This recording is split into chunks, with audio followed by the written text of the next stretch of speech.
Bom, o crime aconteceu na noite do dia 16/8, né? Na sexta-feira, por volta das 11 horas, 23 horas e 30 minutos.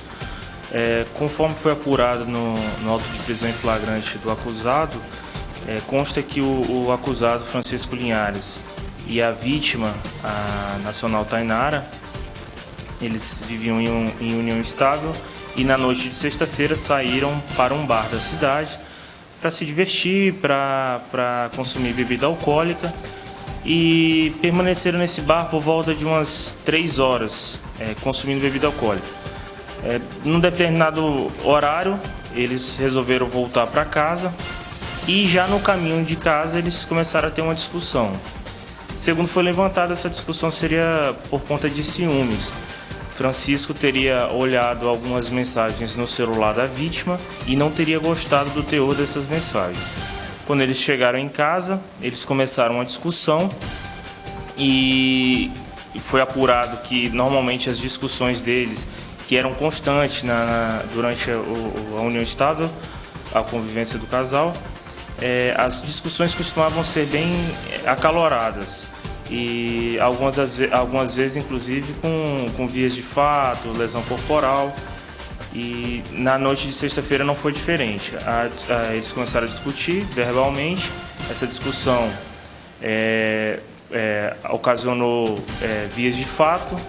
E dessas vias de fato evoluiu e culminou no homicídio praticado pelo Francisco contra a Tainara, ocasionado praticado com a faca, né? Foi só uma facada, doutor, ou mais de uma facada? Foi constatado que possivelmente ele teria desferido o golpe de faca e girado a faca dentro da vítima. O acusado nega, o acusado alega que foi só uma facada e retirou logo a faca. Mas como a faca dele era uma faca de açougueiro, própria mesmo para cortar carnes bovinas, enfim. É uma faca muito amolada que, segundo ele teria levado para casa dele naquela noite para amolá-la. Então a gente sabe que ela estava amolada, que é uma faca muito grande. Então qualquer golpe, a depender da região que pegar, é fatal. E no caso dela foi na região abdominal, né?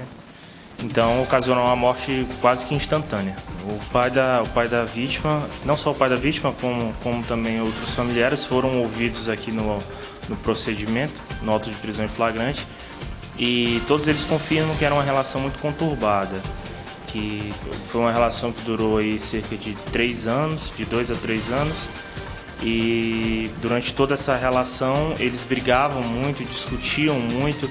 Tainara já chegou a sair de casa algumas vezes, voltou para a casa dos pais, porém Francisco ia e buscava ela na casa dos pais, convencia ela de voltar. E era uma relação que tanto a família dela quanto a família dele não queria. A família dele era contra, porque dizia que era uma relação ruim, que fazia mal para ele, e a família dela também era contra, dizia que era uma relação ruim e que fazia mal para ela. Então, todo mundo sabia que era uma relação que não era saudável. Doutor, é o seguinte, e como agora nós voltando, como se deu essa caçada, vamos dizer, essa busca minuciosa por parte de vocês?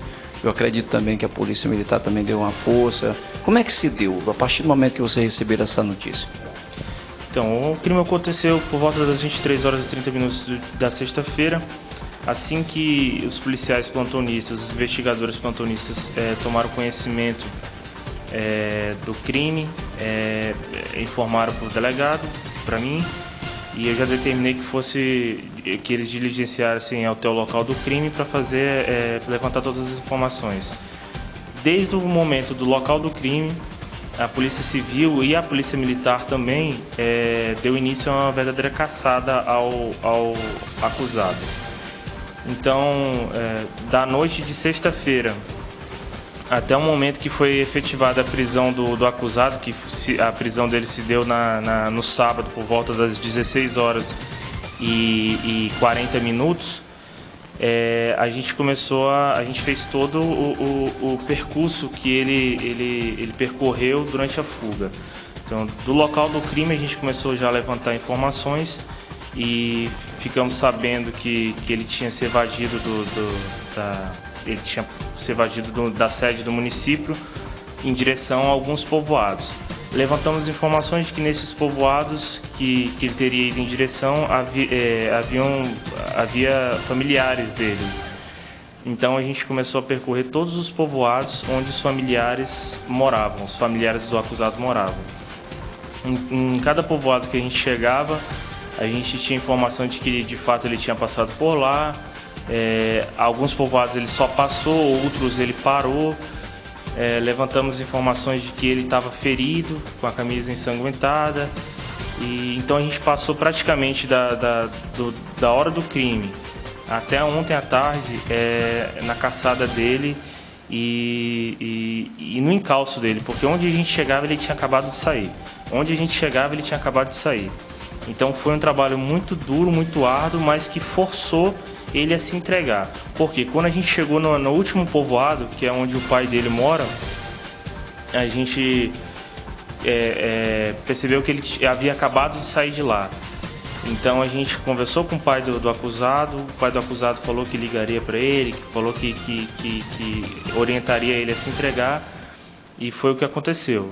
Quando a gente retornou para a delegacia, a advogada dele entrou em contato comigo e quis apresentá-lo. Ou seja, a caçada da Polícia Civil forçou ele a se entregar. Só destacando que a diligência da Polícia Civil contou com alguns policiais militares também que participaram da diligência. Pelo seu conhecimento, ainda que ele não se entregasse, a tendência era que logo a polícia chegaria ao encalço dele.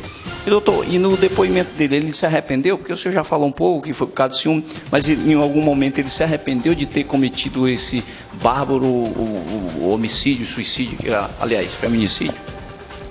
Então, respondendo à primeira pergunta, a gente estava... É muito difícil, o município, ele tem muitos povoados, muitos locais para se esconder, mas a Polícia Civil estava no encalço dele, a gente estava próximo de pegá-lo, e a tendência era que se ele não se entregasse, ontem mesmo a gente chegaria até ele. A gente conseguiu cobrir todas as casas de parente dos povoados e já estávamos próximos de pegá-lo. Mas ainda bem que ele se entregou para responder pelos atos e certamente será condenado aí por esse crime bárbaro. Com relação ao arrependimento, no interrogatório dele, ele alega que se arrependeu do crime, tanto é que ele relatou que tentou suicídio. Na própria madrugada de sexta para sábado, segundo ele se escondeu dentro do mato e pegou uma outra faca, porque a faca do crime foi apreendida. Então ele conseguiu uma outra faca e com essa faca ele deu uma facada no peito esquerdo, debaixo do peito esquerdo. Só que, segundo ele foi salvo pelo pai dele, e o que impediu a morte dele. Então, segundo ele se arrependeu, tanto é que tentou suicídio, porque não aguentava viver com essa culpa. Mas já na tarde de ontem, quando ele foi interrogado, ele parecia muito tranquilo. Mais tranquilo, né? Muito tranquilo, ele parecia muito tranquilo, disposto a pagar pelo que ele fez, falou que aconteceu o que tinha que acontecer e estava mais tranquilo. Doutor, e os procedimentos a ser feitos agora? Ele está preso no presídio? Como é que o senhor pode falar para a gente, para a nossa equipe, até para a sociedade itapecuruense? E quais os procedimentos a fazer? E, encerrando já a nossa entrevista, qual a mensagem que você deixa para as mulheres itapecuruenses, as mulheres que estão passando por um namoro conturbado, um casamento? O que o senhor, como uma pessoa experiente, passa para essas mulheres itapecuruenses e do Maranhão e do Brasil como um todo? Com relação ao procedimento do acusado Francisco Linhares, ele foi autuado em flagrante, apesar da apresentação espontânea dele, ele foi autuado em flagrante pelo crime de feminicídio por conta da perseguição contínua da polícia. E agora o inquérito não terminou, foi feita apenas a prisão em flagrante. Com certeza o delegado responsável pela investigação ainda vai ouvir algumas pessoas, vai tentar retratar essa relação do Francisco com a vítima, colocar isso no papel para que o promotor possa denunciá-lo e, se for o caso, o tribunal do júri possa condená-lo. Com relação à mensagem para as mulheres, o que eu sempre falo aqui para as vítimas, tanto de lesão corporal quanto de ameaça por parte do seu companheiro, eu sempre deixo a seguinte mensagem: não deixe a relação evoluir por mal. Briga entre casais é normal.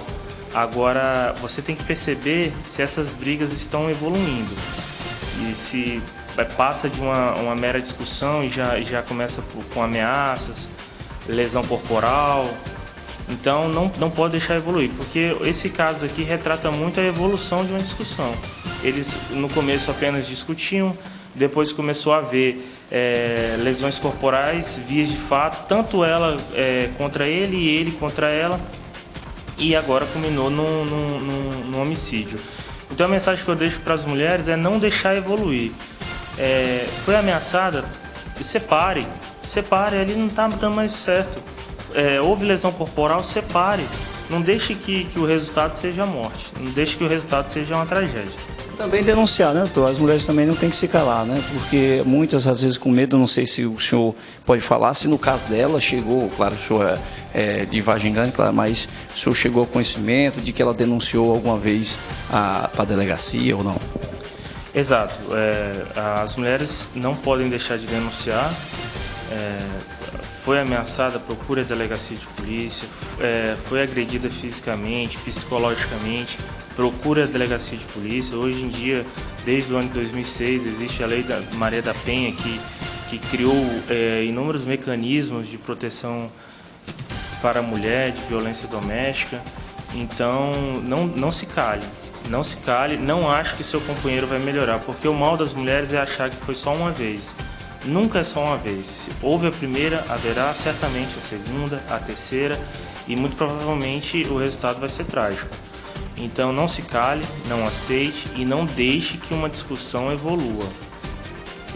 Com relação ao caso de Francisco Linhares e Tainara, o que a delegacia agora de plantão levantou foi que já haviam registros não registro de ocorrência, mas já havia registro de agressão por parte dela contra ele e dele contra ela.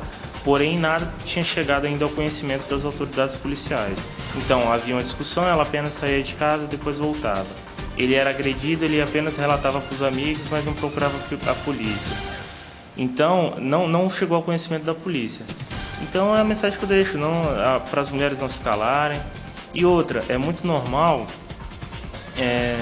as mulheres também agredirem os homens. Isso também não é permitido. Então, aí às vezes um homem chega aqui preso porque agrediu a mulher e ele me fala: não, doutor, mas eu também fui agredido. E eu falo para os homens também: então, se você foi agredido, procura a polícia.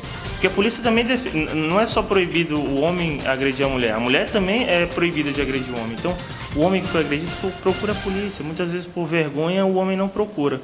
Procura a polícia, não bata na sua mulher, procura a polícia, que certamente ela vai responder pelos atos dela.